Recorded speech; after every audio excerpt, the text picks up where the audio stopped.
Hello guys, welcome to my channel. Again, I think a lot of the people in the data science world have been talking about the fact that it has become so easier to do analysis, data analysis right now because of the compute power that we have in our computers, and plus the amount of resources that we have and the codes that are available, the open source code. It's amazing that what you can do from it.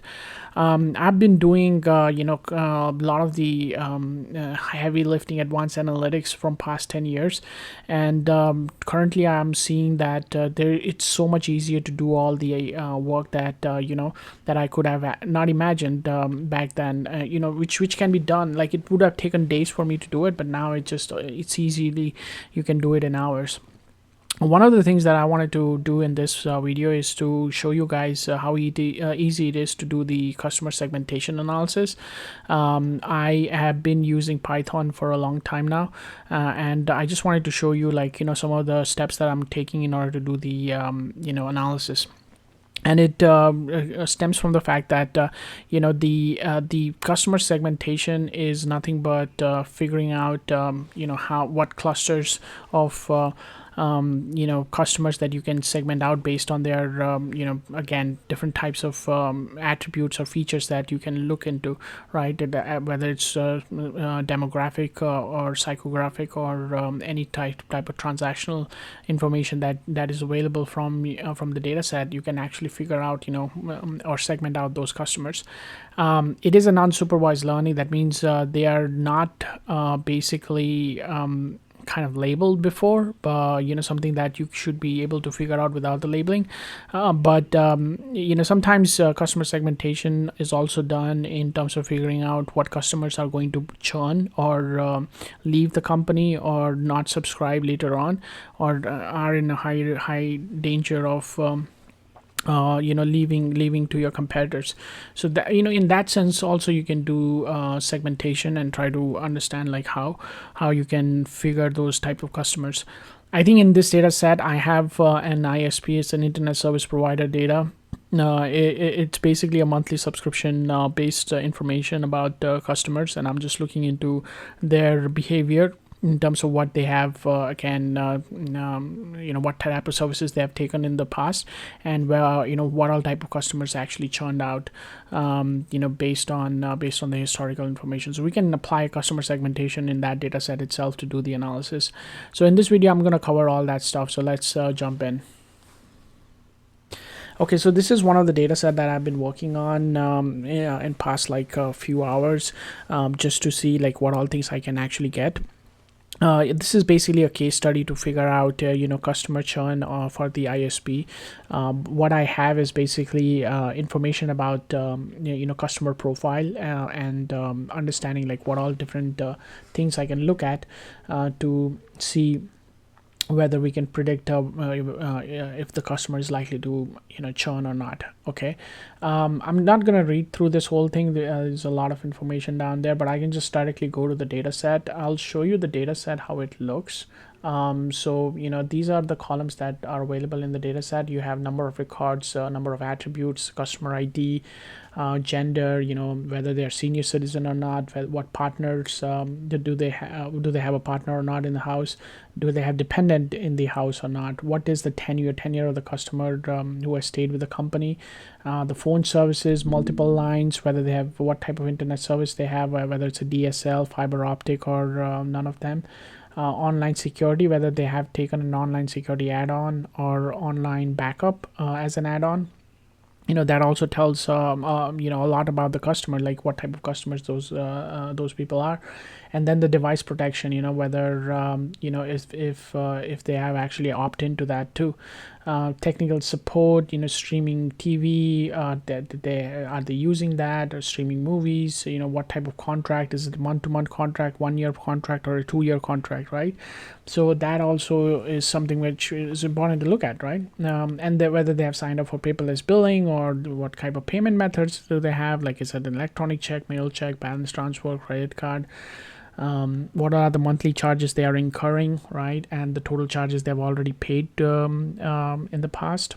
and then the last column is our dependent column, or a churn indicator, or whether they have churned out or not. Okay, so that's the information we have.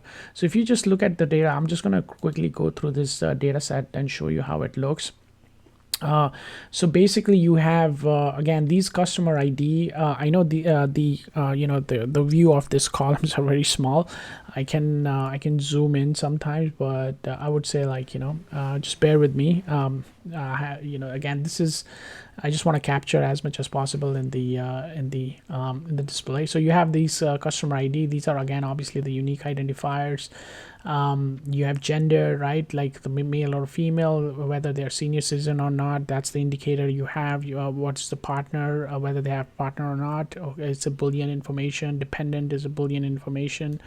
What is the tenure, right, the phone service, whether they have multiple lines, internet service, online security, online backup, device protection. These are all basically yes and no columns. So these are these are very important information. I think based on all of these information, you should be able to figure out whether the customer is likely to churn or not, right?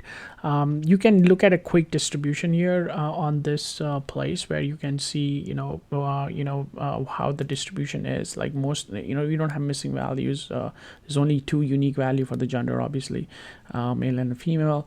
And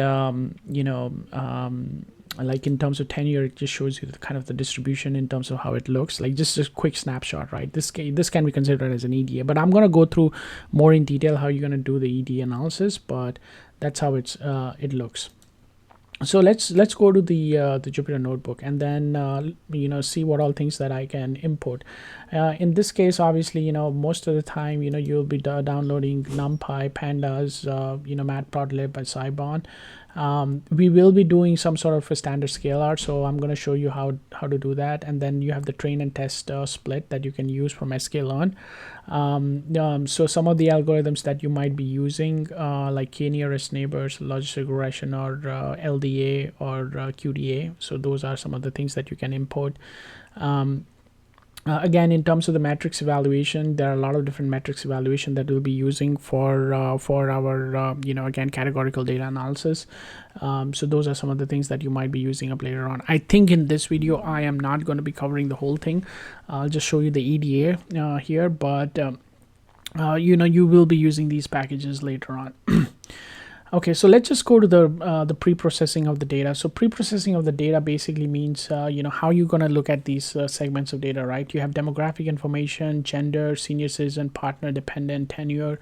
You have services, whether they are phone service, multiple lines, internet service, online security. All of these are different types of services that we have about the customers, and the contract information about the customers, right? Whether how long they've signed the contract for. The paperless billing, the payment type, the monthly charges, and all that stuff. So okay, so you can actually divide your data into three different segments. One is the demographic segment, the services, and the customer account information. So I'm going to quickly just download the data using the pd.read CSV. This is the data that I already showed you, and then you can just look at it. We have already seen the visualization of how the data looks, and we can actually look at the DF info, and DF info is a very important I would say indication in terms of looking at the data, because it provides you a good information in terms of whether there are any null values, what type of objects they are. It just gives you a very good clear view of like how your data looks like. Okay, you have DFN unique, like what all different types of unique values each of these columns consist of. So that's also an important indication of like how it looks.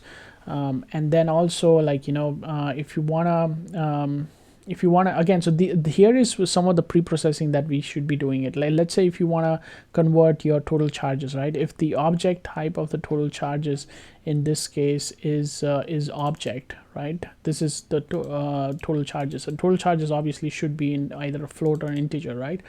But it's an object, so you can convert that in a pre-processing stage. So in this case, we are just using df dot total charges equal to df dot total charges as type equal to as type float. Okay, so that changes the object type.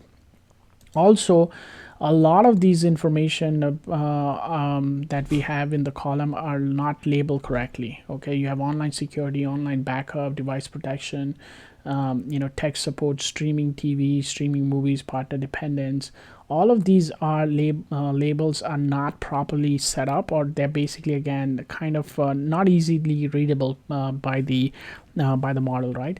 So what we do is we basically try to label them correctly. So in this case, if you have for replace columns, we can actually use this formula in order to replace them. So you can see that, like initially, if you see the value of the columns, you can see that they are either yes and no. Whether they have this no phone service, DSL, like it's basically again not in a numerical format. So what we can do is obviously convert these into numerical formats such as zeros and ones, and then also no internet service, no service provider. Also, we can actually replace it with some sort of value. Okay, even for female, like we can convert male and female information to zeros and ones. So by doing that, we will making columns readable for our data analysis purposes, and it's easier for us to do this, right? And also, like if you look at let's say contract information, right? Contract could be, they have multiple values of contract, there are multiple values of column method, payment method, you have multiple values of internet service. So those can also, this is something we call as one-hot encoding of variables, which is nothing but again creating dummy variables based out of this. So if you have multiple values on these columns, what we are doing is we are using PD get dummies, df of I of each of these columns, and then creating a new column for each one of them. Okay, so it creates like multiple column sets. So that basically gets created over here using df dot join. Okay, and then you can see that once I basically run that code, you can see that there are multiple dummy columns created for each one of them, and obviously these ones have zeros and ones, basically true and false values, so that you can convert these Boolean values, you can convert into zeros and ones later on. But what happens is that again you can actually create these one column into multiple dummy variables. Okay, this is very important because in the modeling process, they will the model will read these dummy variables as important features in your data set. The other thing I would say is that you can apply, let's say, phone service, multiple line online services. These are what I was talking about. So you can apply number of services. This basically what it does is we are just calculating how many services each of the customers have. So if any of these customers are having these services, we are counting it down, right? Some of them might have 2 services, some of them might have 4 services, so it can vary. So that it creates a new column called nr underscore services, which basically provides you how many services do they have. Okay. So there are almost like 28 different columns that has been created. I don't think we need customer ID because that's a unique indicator. So that's not going to come into the model. It's not going to provide any information, right? So we can drop that out, but rest of them are important. So around 27 indicators. So in this case, some of the new dummy variable columns that we created, obviously, I'm just converting into integer. So once you convert the Boolean into integer, it automatically converts all your true and false into zeros and ones. Okay, so that's it's just a quick way of like looking at these variables in this format, which is much easier to read. Okay, then I'm dropping down customer ID. Then I'm also making sure that all of the columns are in integer or a float format. Okay, just to make sure that when you're running the code or running any of the EDA analysis, it will be able to pick it up. It won't throw you an error message of whether it's a Boolean data type or not. Okay, so that's something that I'm doing it over here. So once you have all this, we'll do a quick EDA analysis. One of the most simplest one you can do an EDA analysis is just to plot the correlation matrix. So this is I just created a new function called plot core. Okay, so df, basically what it does is it plots the df again. It creates this kind of like a color chart and make sure that everything is all put into one place. So once you look at this, it's just a good indication of just looking at how your data set behaves. Because what happens is that from this particular view, you can get a lot of information, right? A lot of information about the data that you're looking at, a lot of information about like how what variables could be more important in your data set, how you're going to be utilizing those information in your feature engineering portion of it, which one is making sense or which one is not. So in this case, you can see that the last column, last row over here is called churn, which is nothing but our predictor. Like it's basically our target variable. And what we are seeing over here is that some of them have shown like a red, a lightish red color, which shows that it has some sort of a positive correlation. Whereas if you look at these green or a little bit greenish color, that shows basically again it's a negative correlation. The churn column itself is not really heavily skewed towards one in some of them. Like if you look at payment method electronic check, that is showing a red color, so that's kind of like again showing a very high positive correlation. Whereas tenure might be showing a low, negative correlation. So longer the customer stays, the less likely the customer leaves. Whereas if someone is doing a payment electronic check, or someone who is on a month-to-month basis, they might have also a higher indication that they might churn out. So some sort of an indication, like in terms of again understanding whether it makes sense or not. Okay, so that's what I think correlation metrics provides you. But you can also do thorough analysis, ED analysis, by splitting the data into numerical and categorical columns. So if you can split, like let's say you have numerical columns such as tenure, monthly charges, total charges, and our services. That are continuous in nature. You can plot histograms and try to look at how they're showcasing, like what is being showcased in the data set. And then you have a lot of categorical data, including the dummy variables that we created, right? So that also can be analyzed separately. I have created a labeled bar plot. This is like a predefined function that I've created. Basically, it it does the work for me in much more cleaner way. I don't have to really go and keep writing the same formula again and again in order to plot the label bar plot. Same thing goes with the histogram as well. I've created a function to do that. Okay, so I'm just going to call that label bar plot and then plot for all the categorical variables, right? Because that's those are the list of categorical variables I have.